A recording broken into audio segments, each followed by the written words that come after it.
is, of course, online. Do you still have that special feeling when WGL is on, Ark? Yeah, actually, like I didn't really have any feeling up until right when the first game started, and I was thinking like, oh wow, this is like really cool. Like so even though it wasn't a LAN, like it still had the feeling of it being like the world champion, basically, or world championship. SyDe, how is it for you? Yeah, Does it sorry. devalue a little? I would say a little bit, yeah. It's not exactly the same, but it's still the production overall seems pretty good, with the interviews and stuff. So I think they're doing a great job considering the situation. So overall, yeah, I do enjoy it a lot. Yeah, I am very, very pleased that we finally get subtitles for the interviews. Like, how long has the scene in the West been screaming, like, please put in the extra effort? And I think it is due to Wong from Gauntlet Harbor that this is finally happening. So big shout out. Nice. For doing the extra work. It feels to me that the players all seem a little more light, a little more fun, a little more provocative. Definitely, yeah. In the pre-interview they made, I guess, like 1 month ago. I'm not sure exactly when they made it, but they're pretty like talkative and stuff. It's nice to see. All right. Yeah, you can tell like the stress of traveling and everything is probably not on them, so they're a lot more emotive and I guess not really excited, but just like they just don't have like the wear and tear of traveling too, probably. Yeah, it's a really good point. Like even the Koreans, they have to travel, I think, 2 hours from Seoul to Shanghai, if I'm not mistaken, maybe 3. But they feel it. They have jet lag. They feel exhausted. It's not the same as sleeping in your own bed. It's a hotel. You have to get used to the food, etc. And of course, now in this online environment, you can play from home. You both have offline experience. Ark, we saw you at DreamHack. SyDe, we saw you, of course, at WCG. So maybe you can tell the viewers out there what's so different playing offline. No, sorry, go ahead. No, okay. I'd say the biggest thing is really just like at home, you're used to just looking at your computer. You don't really have distractions of things that are happening like in your peripherals. And that was, I guess, a big one to quickly adjust to, is that when you're playing like on a stage and whatnot, like you can see everything happening around you. And so it's very distracting. As well as sound. Like at DreamHack, there was a lot of other events happening. And so thankfully I had like noise canceling headphones that worked really well. But like all those distractions and everything can definitely have an impact on you. Yeah, definitely. It was the same at WCG. It was very noisy with the music going on all the time. And also there's the fact that you don't play on your computer, so it's not, I mean, you're gonna try to put the same settings, but it's always gonna be a bit different, so you have to adjust. And if you don't have that LAN experience, so if you're only playing from home and suddenly you have to play in an offline tournament, you might be not playing as well, definitely. All right, so we had 4 matches today, but before we go into the specifics, SyDe, is there any player of the 16 that we have here in WGL that really stood out to you in the past couple of weeks, maybe? I guess LawLiet has been doing better and better. I think out of the 16, I would say I probably name him. Ark, how is it for you? Yeah, absolutely. LawLiet's just kind of been tearing up a storm, or whatever the phrase is lately. Like, I mean, he's just been on fire. And of course, Moon. Obviously, I'm biased towards the Night Elf, so I mean, Moon is just a god. Like, there's no way else to describe him. And LawLiet, just recent results and everything. So both those two people, I'd say, are high up on my list. Yeah, it feels like everyone is of that opinion. Not too many people mention Lin. Like, SyDe, have you been a little disappointed with his performance, or is it just that the Night Elves are so good? I think I mean, Lin is always like a god of orcs and the god of Warcraft, but I feel like recently the two Korean Night Elves have been doing so well. And we saw them in 2 finals, like playing Mirror recently in tier 2 tournaments. I'm not sure what word name. Maybe do you? Wait. AWL Yeah, or AWL. Yeah, yeah, Africa League or Yeah. yeah, and another one too. So I feel like they've kind of taken the the spotlight out of Lin for now, but this tournament might be different though. Why is that? I mean, there's Lin. I think he prepared a lot against Moon this time because they had time to prepare for the group, right? They Yeah. knew about their opponents, and I'm pretty sure he prepared a lot to beat Moon that this time. So hopefully tomorrow is. I mean, not tomorrow, but The day maybe after. Tuesday. Yeah. Yeah, the day after. Tuesday is gonna be pretty interesting to watch. Yeah. Yeah, to me it always feels like Lin needs some kind of motivation. In winter it was finally winning that tournament because he hasn't won it before, so he just had to scratch it off his list. And now it feels like he really wants to beat Moon. hmm Yeah, I agree. Do you guys need some kind of motivation for yourself, or do you create this motivation for yourself? definitely prize money is a pretty big motivator. So that for sure is going to give him motivation, but also just I guess all of his recent losses and everything. I'm sure you could almost say he's got like a chip on his shoulder that he wants to show that he can take out Moon. And I mean, I would say those are really big motivators for anyone. Just be interesting to see what he shows up with at the next series. Yeah, definitely. I think personally, of course, yeah, prize money is a part of motivation. There's also like it depends of the stakes of the tournament. Like the ESL France for me was to become French champion was a bigger motivation than the prize money that I won there. And sometimes it's just about when you practice a lot for a tournament or just in general, it's just to see the fruits of your training basically to pay off. That's kind of motivation as well. Yeah, it's really cool to see that after all these years. I mean, Moon has been playing for 17 years. I think Lin has been playing for 16 years. They are grown adults. They're married. They got kids. But still, this is so important to them that they take the time and create some specific builds. It was really nice. I think we can go into the games. You, of course, are as the Night Elf expert. What do you? Why are you laughing about that? That's your job here, man. Yeah.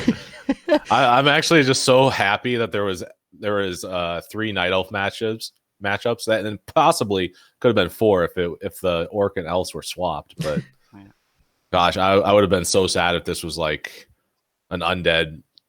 I mean, SyDe probably would have really enjoyed it if it was like a lot of undeads or a lot of humans.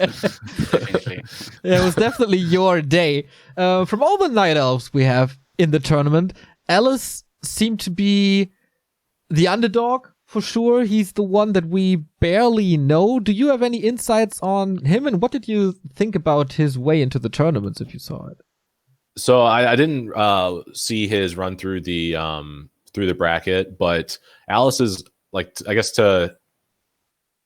Alice is one of those players that I don't necessarily like go out and seek his replays. It's more of like I'll go on War3 info and type in the or filter the unit selection or hero selection, and if he pops up, like I'll just check out his games. But so I mean, he's kind of like he's a good player, but not like a Moon or LawLiet, of course. And so it's kind of nice to see him in here. Good player, and I think the series itself. I don't know if you're okay jumping right into them, but okay. So the series itself was kind of interesting because on Train to Stand, there's a lot of things that human can do that. Like for instance, on Echo Isles, which was the game 2 map, that they just can't do because they don't have access to the lab. So after seeing him on Terrain to Stand, I actually kind of thought that he might come back and take Echo Isles and kind of make a series out of it. It was just kind of really such a bad opening on Terrain to Stand, and he was able to kind of come back and really make it a competitive game. Was kind of interesting to see.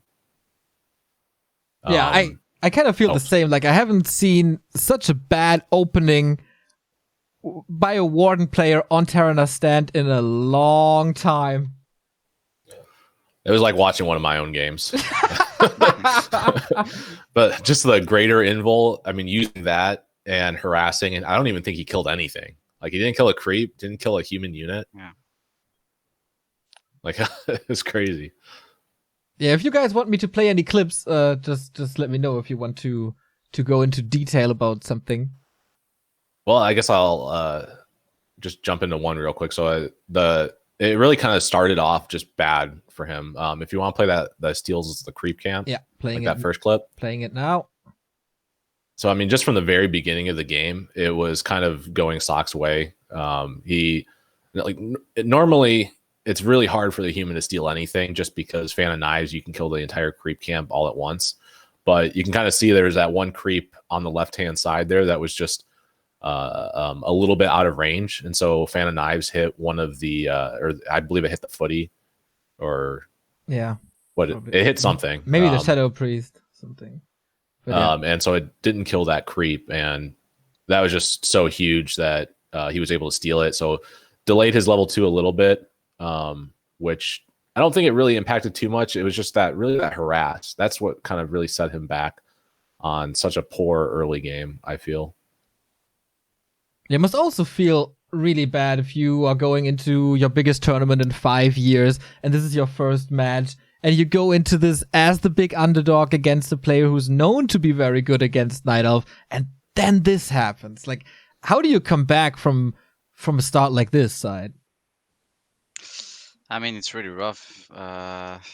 Honestly, I think most professional players are really good at accepting that something went wrong into a game and still overcoming the result. So even if like they deny a creep like Moon did, they still manage to stay focused and move on and still, go to the next step. And that's even though they are behind, it's not yet over and they still fight. I guess this is something that I've really struggled with. Usually, when something goes wrong, it really destroy my mental during the game, and I have an issue like staying focused and moving on. Like you don't have to. Usually, when let's say I miss a coil, I would like think about it for at least a few minutes again and again, even though that's not the best way to go about it. Yeah, a lot of people have that issue. Like, I'm the same way. Like, small things like that, even if it's not super material into the results of the game, it's really hard to stay focused after something like that. And definitely like the top players like Moon and whatnot, like they're probably just like stone cold killers. Like, something happens and it doesn't even phase them. Yeah. They'll just keep plowing on. It's always really surprising to me that, especially for the Night Elves, these denies happen. And that can cost you the game. It's like, how is this happening, Ark? Are you like too greedy or want to play it too perfectly, or? So there's a lot of really small things that elf players have to do, like in the early parts of the game, that every now and then you're just gonna end up either losing a wisp to a footy harass or losing a creep here and there. It's just because there's so many small things that you have to do while you're AOW creeping. It's really easy to kind of lose track of it. And I guess it's one of those things where, I mean, the more consistent you are, the less it's going to happen. And that's definitely like you'll almost never see it happen to like professional elves. I mean, it happened in this game, but this is probably one of those freak occurrences for Alice that it certainly doesn't happen that very often. And it's just kind of unfortunate for him that it happened on a little bit bigger of a stage than the latter game. It happened to Moon later as well, so it's 2 Night Elves already on day 1. I will keep on counting and hold you to it that it doesn't happen to the pros. Especially the Foggy games will be very, very interesting. Well, if it happens to Moon, that means it must be intentional then. So there must be a reason for it. Did I miss something? Like, are you Korean? Because that's the exact same way they talk about him. Well, so I've been watching a lot of Night Elf vs. Orc replays, and Moon like always delays his tech randomly. And I was actually talking to Hitman about this recently, and I really could never figure out an actual reason for why he just techs late. Like he'll tech when he has a lot more resources than needed. And the only thing that I could come up with that actually Hitman came up with is that maybe he's just waiting to see what the opponent does, because we're basically trying to figure out why he's doing this and not just assuming it's a mistake solely because it's Moon that's doing it. So I mean, it's maybe there's a method to the madness. I don't know. Sounds right. So when I saw this early game, Remo and I were talking like, how is he gonna end this game now? It's over anyway. Like, hidden a little bit, so it's still exciting for the viewers. But how did you expect this game to go after this early game side? I mean, I would have expected Sock to win faster, honestly, on Terra Nestan, because the early game was awful from Alice, but he did manage to hold pretty well, and his defense against tanks were pretty strong. But honestly, I think Sock was just a superior player, and it took him more time than it should have been. Maybe I'm not sure if he had to go tanks. I'm not really well versed into like human versus night elf, but I'm not sure if tanks was necessary here to win the game.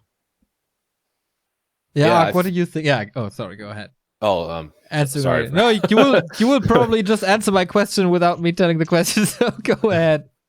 I kind of feel the same way about it with SyDe. Like I don't know if tanks was necessary just based off of really the tech timing. I think that's one of the clips I had sent. So the tech timing I'm sorry, not tech timing, expo timing of Alice. So Alice placed his expo, just started entangling the gold mine like while Sock had been while Sock had already been tier 3. So I mean, there's such a late expo, and I really don't fully understand, I guess, what happened in that game to get to the point where Sock couldn't end the game sooner, because it really doesn't make sense to me either. But all of a sudden, like Alice had like 4 or 5 bears, or maybe it was only 2 or 3, I don't know, but had a bunch of bears beating down the workshops and expoing behind it. So I mean, it just like all of a sudden he had an expo with bears and he was just destroying the buildings. So I don't really, I'm kind of confused on that part. Yeah, same to me. And the way he defended this was really good as well. Like, he gave him so much time for this to happen. I don't know if he feels more comfortable with tanks or if it's just the thing to do. It was weird. It's very common on that map, just partly because I mean Warden, it's really difficult to go like you want to go tier 3, and it's really difficult to build a tier 3 army, just because of I mean Elf can get really high level heroes fast. Tinker's really strong on that map, although he went Demon Hunter this game. I mean, there's a lot of things that make tanks favorable on this map. I guess I'll keep talking about that. The third base makes it a little bit more favorable as well. So I mean, I can understand him going tanks on it. It's just something seemed off with Sock's like mid game part, where like it feels like he should have been able to win sooner. But there was a point where then Alice was there was a fight right outside Alice's expo that he killed a lot of stuff. It just was really strange that he had all this army that he could defend against the tanks. And I mean, he did a pretty good job leveling up his heroes. Is that the third clip? Yeah, sorry. Right. Yeah, that was the Alice turning point question mark. Yeah, I felt like if there's a chance to get back into the game, then it's a high level Warden, and Sock kind of invited him to that stage of the game. Yeah, so I mean, there's Spellbreakers, which are really just not good against in low counts. Like if you're gonna go like a rifle caster or just a caster mort army, a lot of Spellbreakers, they're gonna be good. But when you have these little bits of units here and there, like Spellbreakers are just kind of food for the Warden. And that's kind of what we're seeing here, is that he's just or Alice is able to pick off units here and there, and this is kind of what helped him secure his third base, which didn't really amount to anything, because the heroes from Sock just ended up winning out in the end, because right after this fight, he retrains the clap and then just instantly wins the game. So yeah, I feel like it took him some time to retrain to clap level 3, right? I don't know if it's normal or... Yeah. We were kind Also, of confused as well. Demon Hunter second also is a little bit weird. So maybe he thought that made him think that he shouldn't retrain until later. Yeah. I'm not sure. Maybe, yeah. Good point. But to be honest, once there was clap, the game was over, right? Yeah, it sure looked like I was theorizing with Remo, like, if you are settled on Warden Demon Hunter already and you run into this Mountain King, like, is there anything for you to do that you can do at that stage of the game? like at the later parts of the game. Yeah. Because I don't really think so.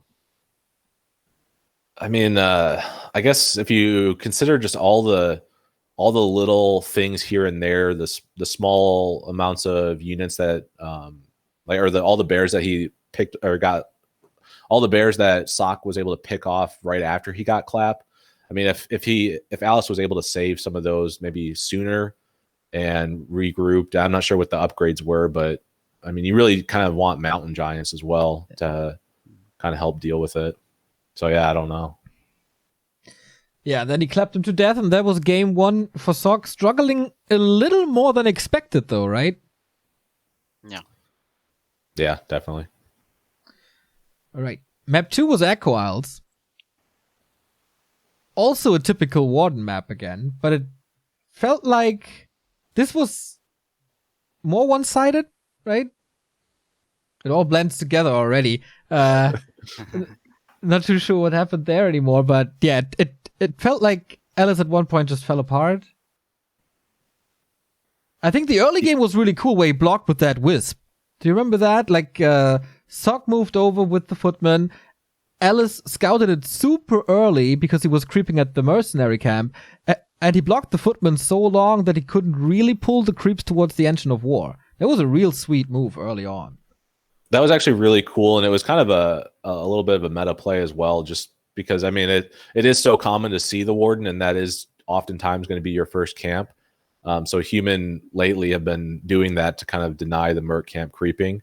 And I'm not sure when he took out the Wisp and started blocking it, but definitely was a huge game changer for Alice, because, I mean, that you almost always just have to cancel your AOW on that. Like, there's not really anything you can do, but that Wisp block killed the peasant and saved his AOW. Did have to trade a Wisp for it, but I mean, I think it was a worthwhile trade for him. And then, yeah, like you said, like, he kind of just fell apart. Like the really, really weird army comp of Sock might have thrown Alice off.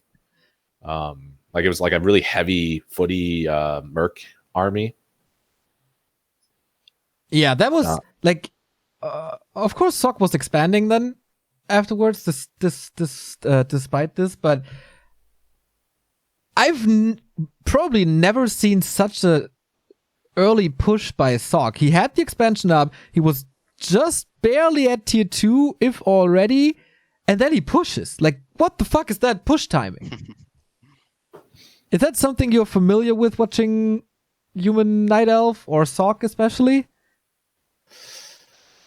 Honestly, it's actually a really weird timing, because also from Alice too, the expo actually felt a little early as well, which I think, like, I feel like on that map you're more likely to either see like a really early fast expo from the Warden, or you basically wait until you can secure or get closer to your lore units before you're just placing your expo there. So it did really feel kind of early on both sides, I guess.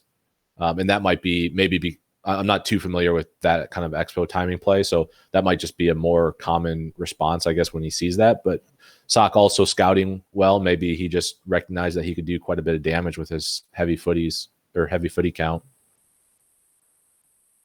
Yeah, the Alchemist's second pick seemed really smart at that point, because with the heal spray, he was able to keep the footies up and to do damage to cancel the expo, but it's also good in the late game. Like,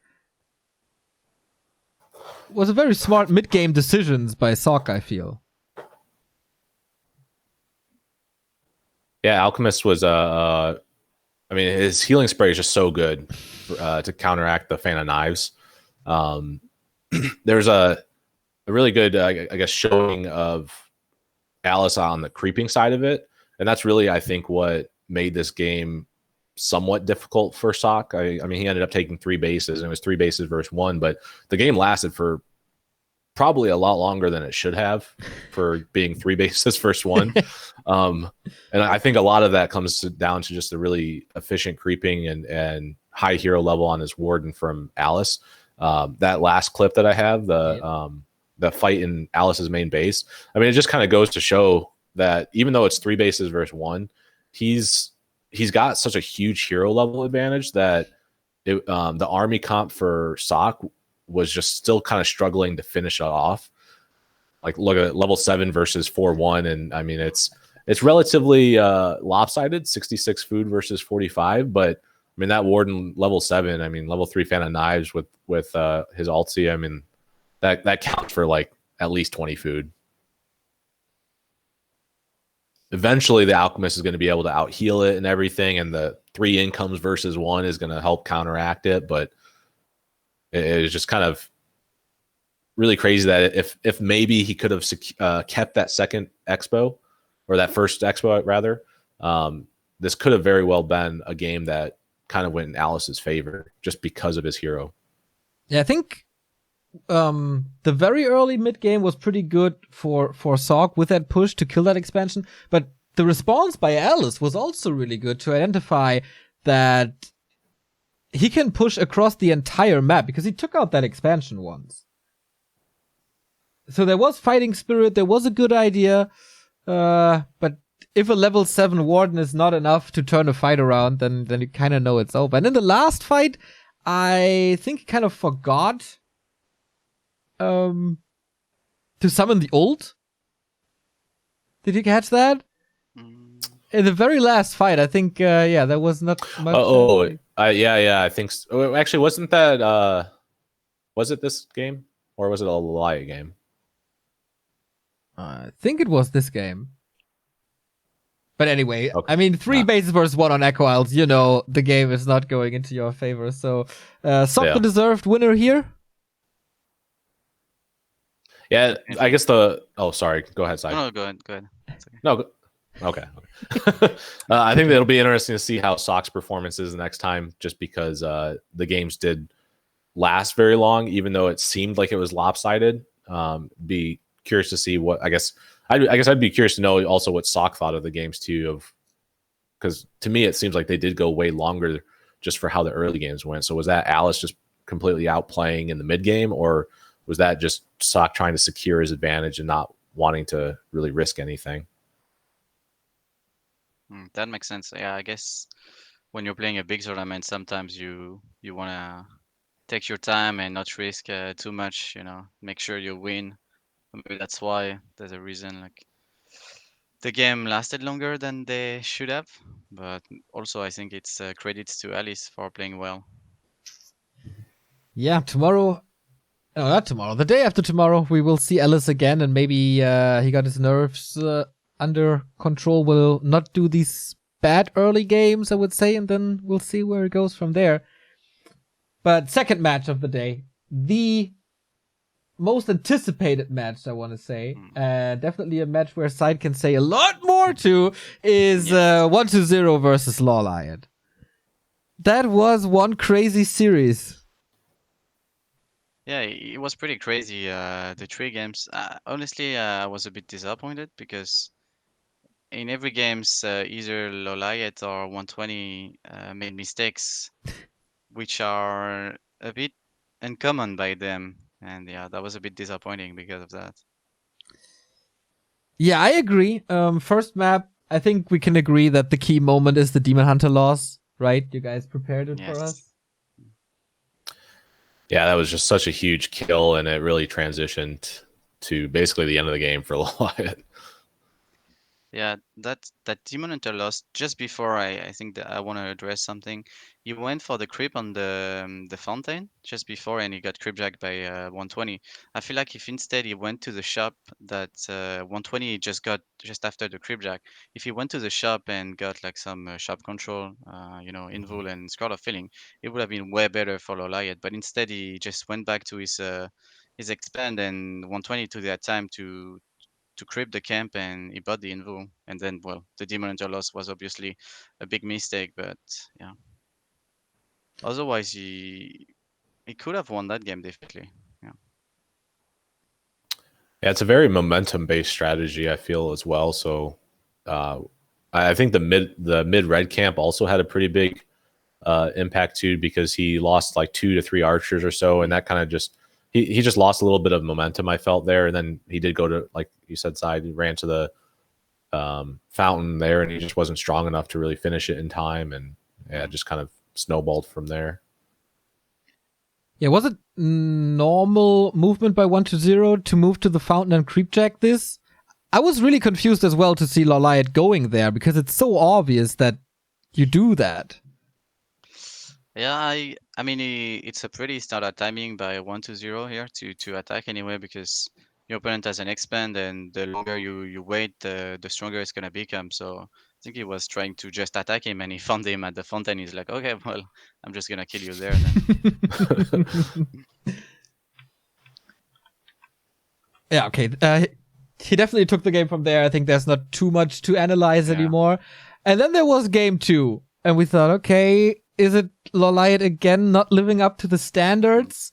But he went from Demon Hunter to Warden, and boom, back he is.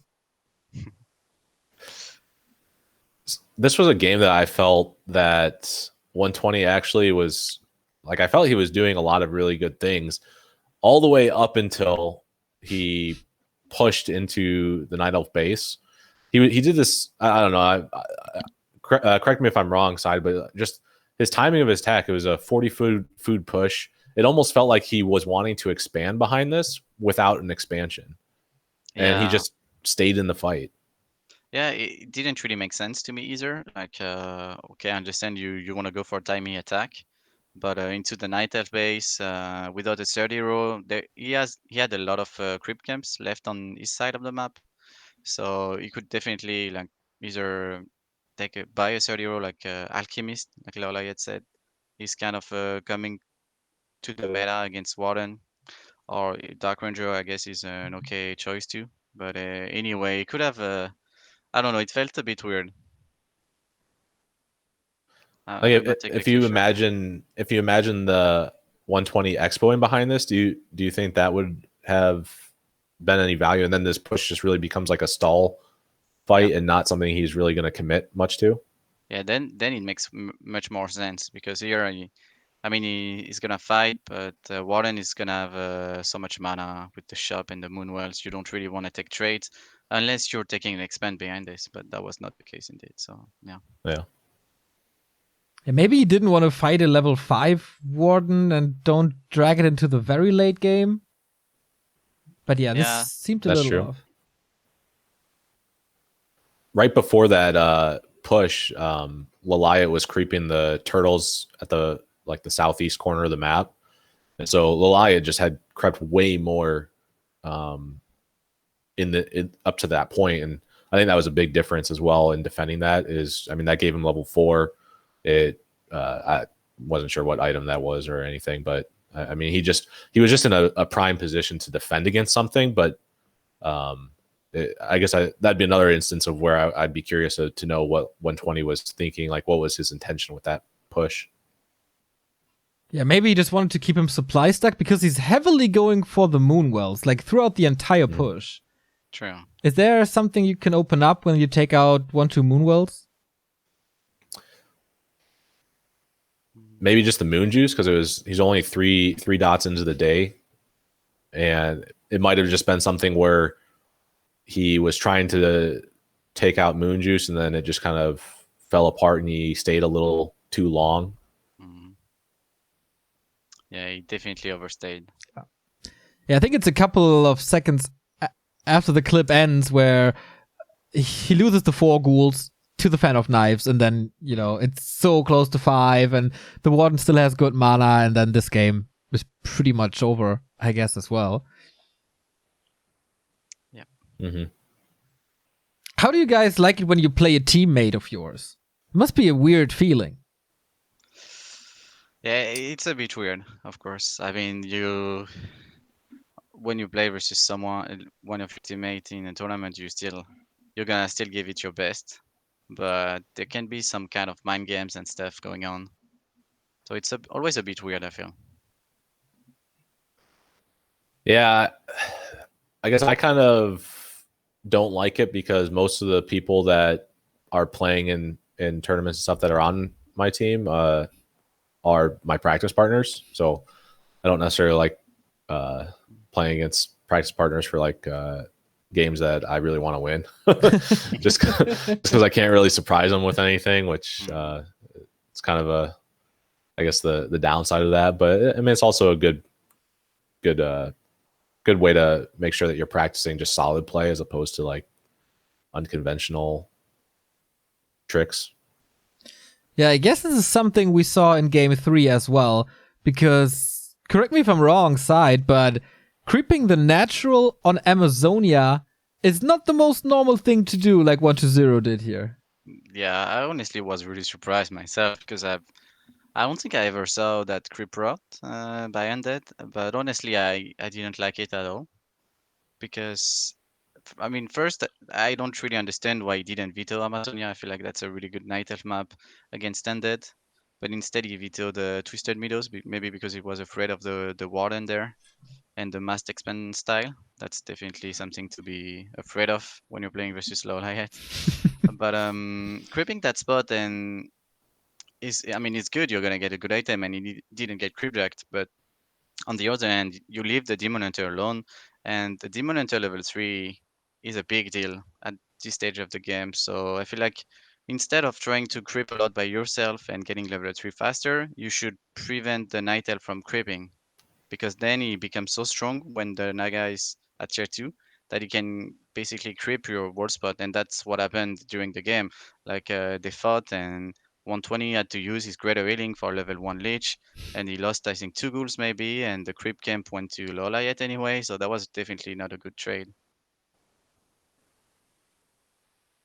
Yeah, Absolutely. the early stage of tier 2 at the fight there, that was really interesting to see how long he stays. Sorry, Ark. Go ahead. Oh no, I was just gonna add on to that.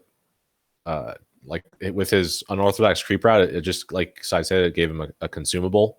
So level 3 versus level 3 is already kind of favoring the elf anyways, and then just getting the consumable that once it gets used, like you really don't see the benefit of it. It almost feels like maybe even just replacing that golem creep with the merc camp might have just been a little bit better. I mean, obviously there's a lot that go into that, but I mean, he just really didn't feel like he had any big benefit by doing his unorthodox creep route.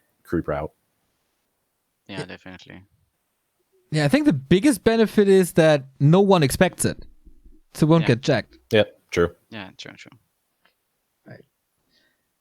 And it kind of, throughout the game, same mistake as on Aquil's, where he just pushed into a weird timing again at the south, wasn't it? Yeah. Yeah, that'd be it was just he was just kind of so far behind, I feel like, all throughout the game.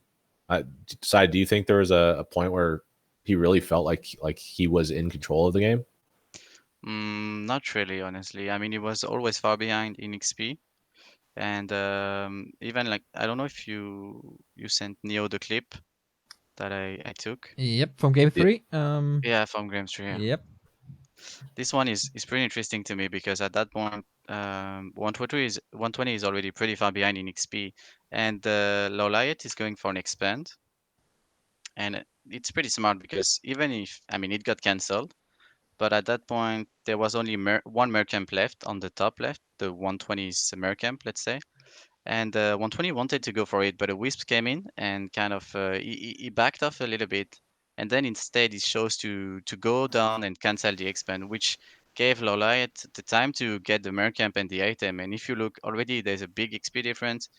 Already the inventory looks pretty different because 120 didn't creep too much, and I think that's the gap becomes even wider and wider. And even though the expand got cancelled, I think that was really smart of LawLiet. I don't know if he made that on purpose, but yeah, that's kind of still the deal to me.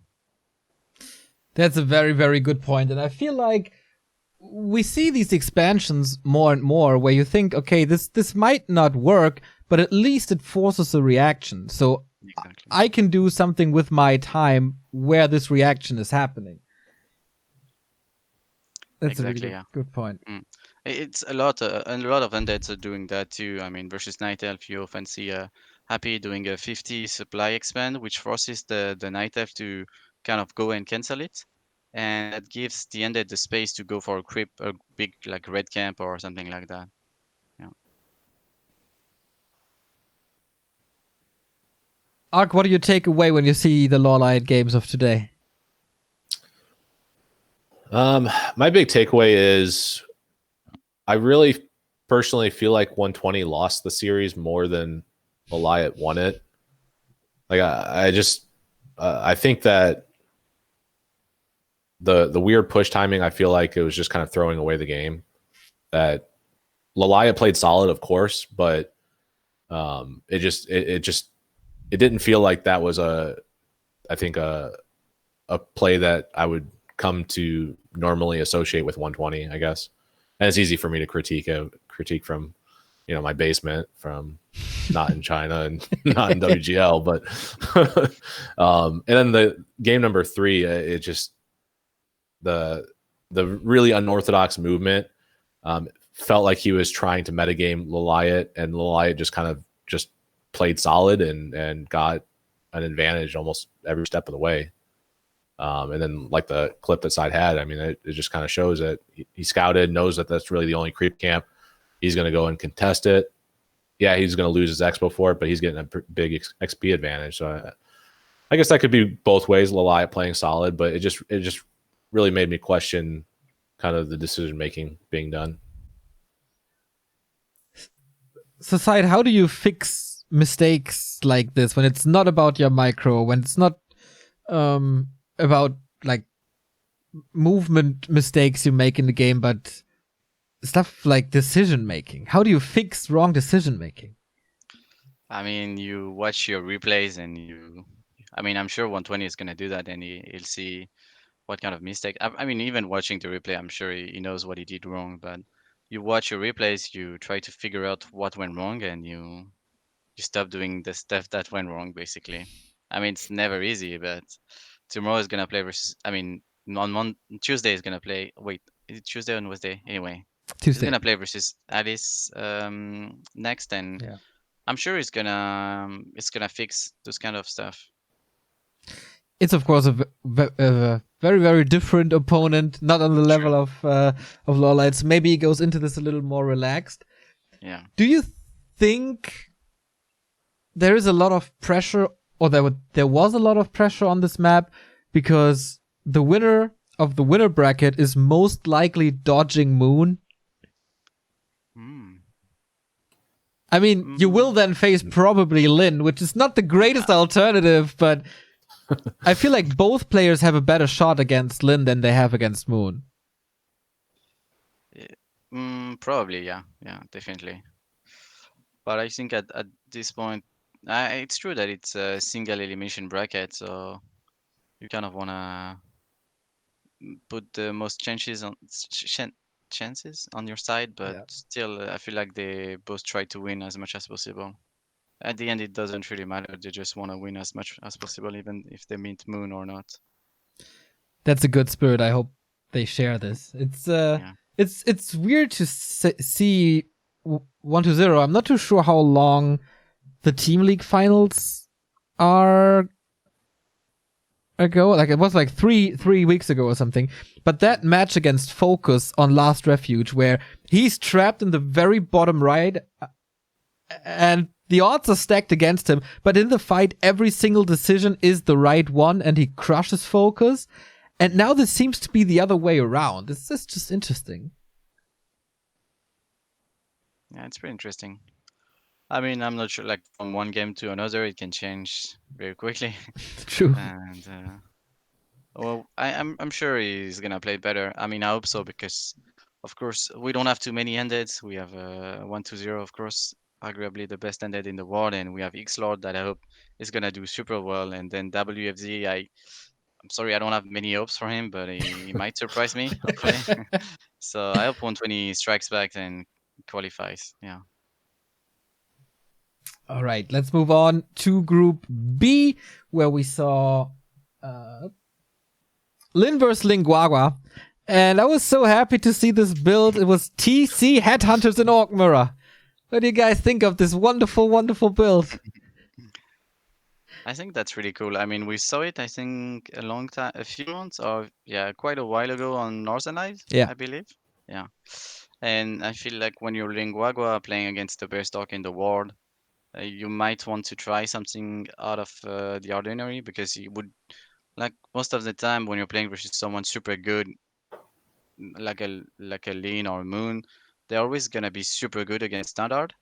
And playing something of meta seems like, or at least seemed like a good idea, but turns out Lin knew exactly what to do against it. So yeah, feels bad. All right. Yeah, I think you both don't had Lin on your list for the top favorite, and neither did Remo. But to me, when I see him on the map throughout the series, and also in the post-match interview, he's just oozing confidence. Ark, did this translate to you as well, or is it just me?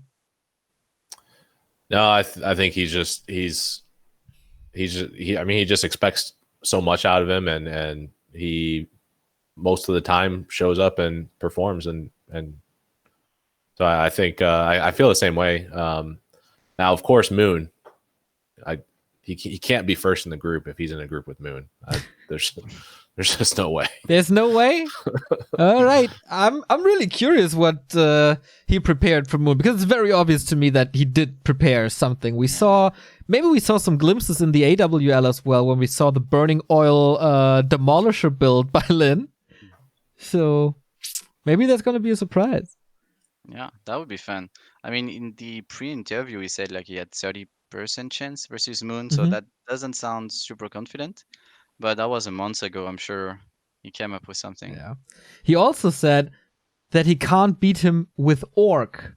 Is that foreshadowing for Lin switching race for the first time? Nah, probably not. He's not pulling a spiral. Yeah, that would be kind of sad for all the orcs in the world, honestly, if the best orc switches to another race. But nah, it will still do. I've never seen him play. I mean, I played him, in ladder. He often plays random, and I played him once, and he wasn't dead. But that's the only time I've seen him not playing orc. In some he has a pretty decent human. Yeah, in some WGL qualifiers, he played random against Infi, and he won. Damn. It's pretty good. Yeah, but I guess for the game, there's not much to analyze for game 2 as well. Yeah, was pretty good early at mid game for Lin Guagua, and he showed very promising moves here and there. But if you're in an Orc Mirror with Lin, you're not in for a treat. Definitely, yeah. Yeah, I mean, he tried his best, I think, and it's really rough, like to beat Lin in an Orc Mirror. I don't think many people can do that. So props to him. I think he can win tomorrow. I mean, on Monday versus Colorful, I guess he has more chances. So we'll see if he does well there. It's gonna be my boy versus Remo's boy. It's the battle of the boys. Nice. So, Ark, we move into the Night Elf Mirror. This is your special territory, of course. We had Moon versus Colorful.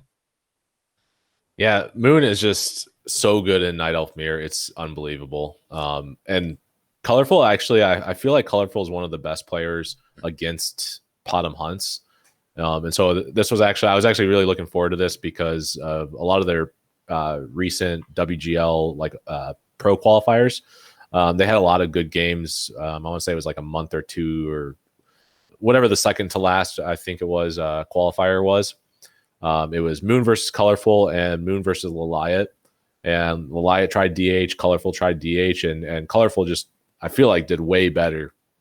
And so this is when I was looking forward to see how Colorful can kind of cope with Moon.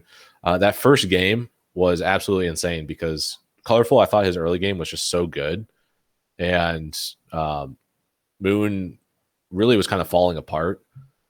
And I think it really just kind of goes to show that Colorful just felt very strong. And I think that really the biggest thing that seemed to start turning the tide was kind of the first fight outside of Moon's Expo right as it finished, or as it was like shortly after it finished, I believe. If you want to play that first clip. Yes, sir. Running. So there's a point where the AOW is tanking just a bunch of damage. And then right as that AOW is about to die, Moon just summoned a bunch of illusions.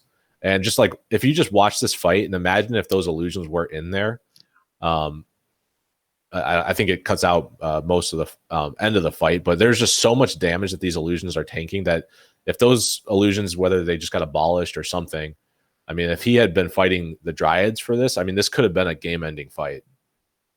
And so, I mean, just the fact that he was so close to taking this game, and really, I mean, this was kind of his game to lose at this point. Those illusions just tanked so much damage, and I think this is really, like, I mean, it's of course Moon, his godlike Dryad micro.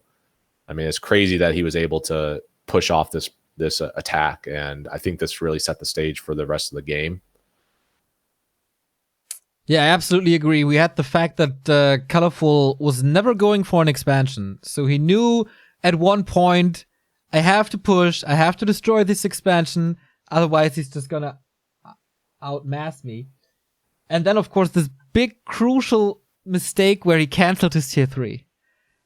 That was, yeah, I can't get over it. Like, how did this happen? I don't know.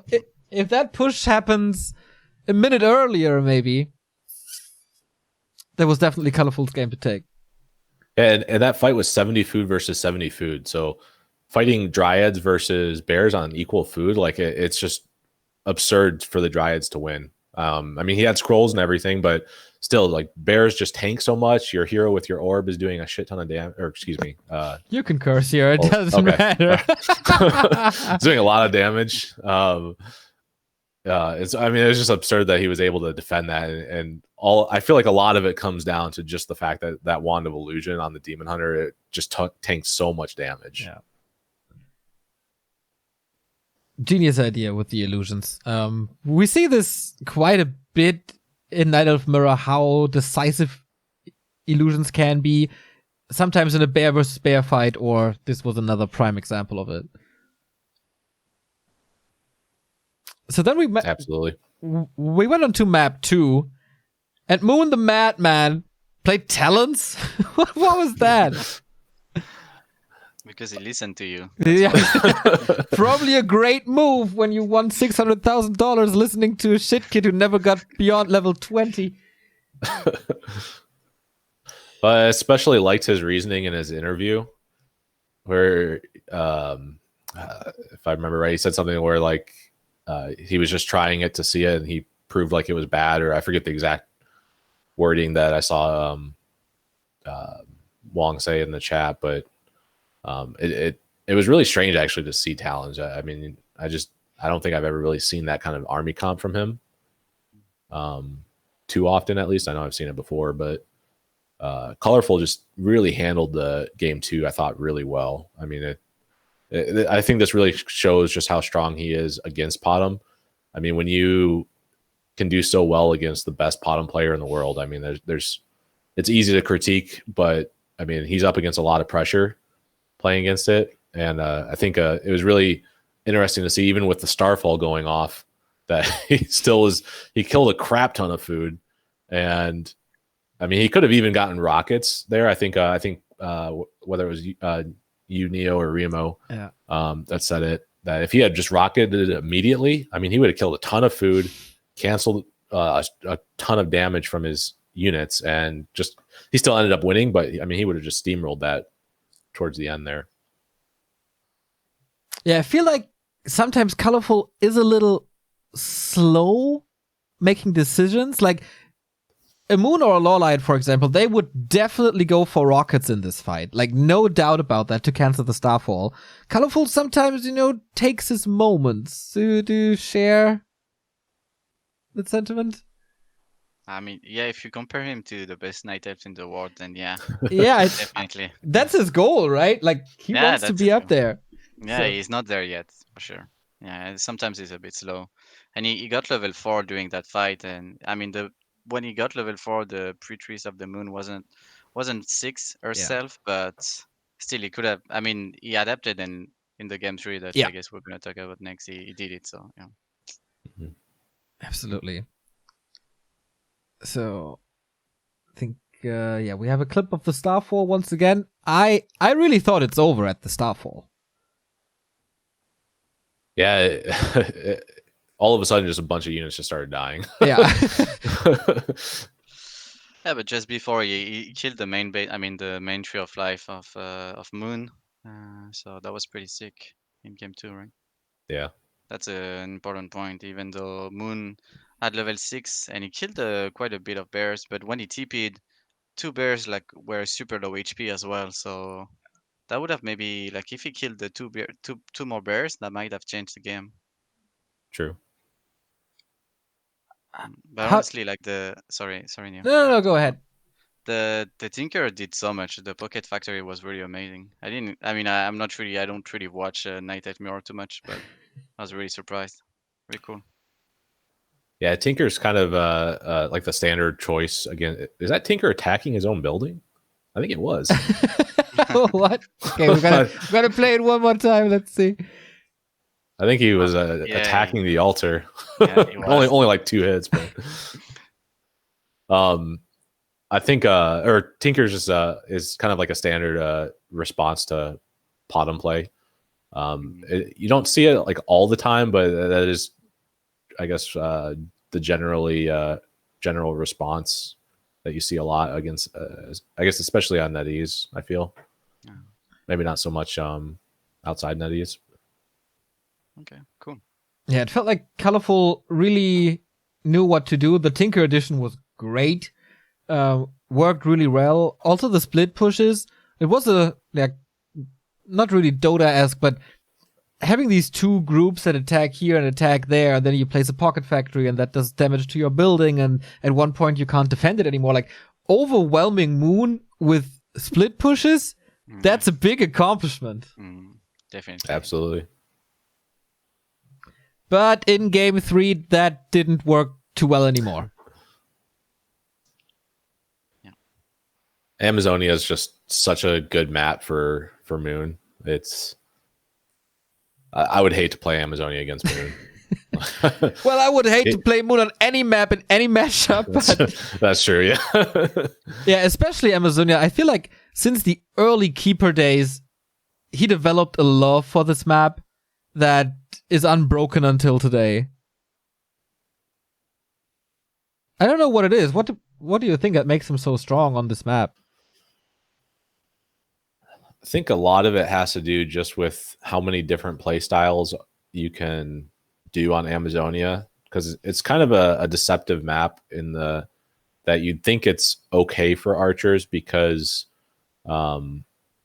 it's relatively hard to expo, but it's so easy for Elf to defend a proxy expo that you kind of have to be watching out for that. So I mean that itself makes playing against Potom Hunts hard, because you never know whether you're going to be playing against an expo or if he's going to go for like the 40 food AP push or the 50 food AP push, or even just teching. And so I think that's the key that makes it so difficult. Sappers also add another complexity to it, because even if they have Moonwells defending, Moonwells die pretty quickly, and there's usually 2 Moonwells together that can be taken out by 1 Sapper. So I think there's just a lot of flexibility. It's also a really good creeping map, so Potom can creep pretty effectively. Just all those factors combined, I think, make it really difficult for the Demon Hunter player to, I guess, confidently respond, because they don't exactly know what specific style they're playing up against. Yeah, pretty tough to deal with. Let's see if we get another Night of Mirror down the road. Moon versus LawLiet could be happening in the quarterfinal. That would be another banger. Okay, then we're done with the games for today. You said you were a little disappointed because the mistakes were made. I hope we can step that up to please you guys, especially 1-0, of course. But I think we got great games tomorrow. So, any words for the games tomorrow or the 8 players that we haven't seen yet? I mean, I'm really excited about seeing Xlord versus Fly, of course, or in general Xlord. I mean, of course, we have to remember the ping is a big deal, but yeah, I hope we get good games. I think nothing would make me happier than to see Xlord win all the way, or win first place in Group C by going Crypt Lord every game. Nothing would make you happier. Wow. All right. Foggy is playing tomorrow, right? Yeah, Foggy is playing tomorrow as well. Okay. I'm also pretty curious about that one because I know Foggy practiced a lot with Blade for human, but what about his Night Elf versus Undead? I mean, WFZ is, I mean, a lot of people make fun of him, but he's still maybe the third best Undead in the world, so you should never underestimate him. I hope he did not. Yeah, in the pre-show that I had with Snowkiss, she said the same. Like, don't underestimate WFZ. He could be the dark horse here in this group. Maybe Foggy's idea is, I have to play a human in the next round anyway. So I have to face 2 humans. I will focus on human. Hard to say. Yeah, that's tough to say. Or because he played and was practicing so much against Happy, he feels that his meta versus Undead is good enough. Yeah, it could be, definitely. But I think the last time they played, Foggy lost 2-0 against WFZ. So, we'll see. All right, guys, I want to have some predictions. Who advances from the groups? All 4 groups. That's the last question I have today. Ark, you start. I'm gonna go with LawLiet first in Group A. You said all 4, right? Yeah, all 4. Tomorrow? Okay, just go from A to C. Okay, LawLiet will get first, I predict, and then I'm gonna say 120 will get second from Group A. Group B is gonna be Moon first, and I'm gonna go with Lin second. Although I do hope Colorful. It would make me happy to see Colorful second. I want as many Night Elves as possible. You were playing with the idea of saying Colorful, weren't you? I saw it in your face. Yeah. No balls, though. No balls. No, none. I'm married.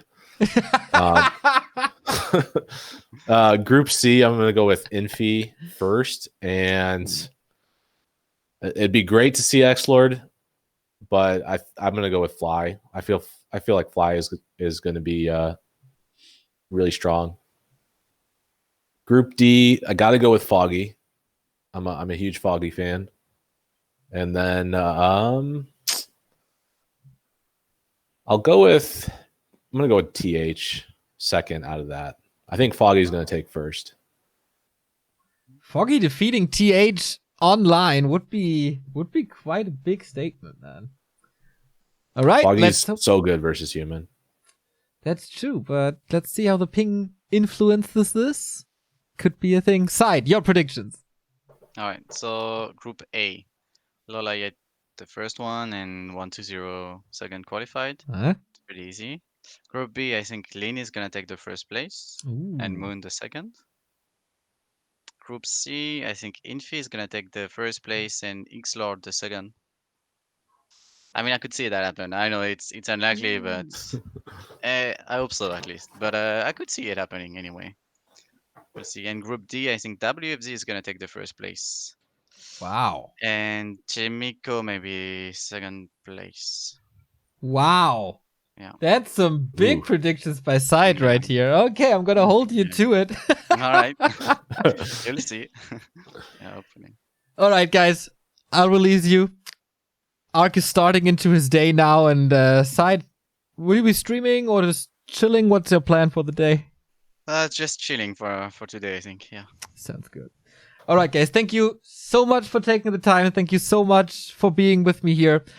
Ark, where can people find you and your content?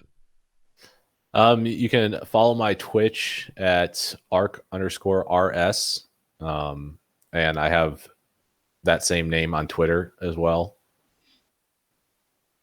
SyDe, if people didn't watch the Back to Warcraft Cup, where can people follow and find you? You can find me on Twitch at SyDe_ and on Twitter at FollowSyDe. Of course, we're going to put all the links in the description. You guys are freaking awesome. Thank you very much. And we will be back with the pre-show for day 2 with Snowkiss on Instagram tomorrow at 11:15. And the games start at 12. Thanks for tuning in. See you tomorrow. Bye-bye. See ya.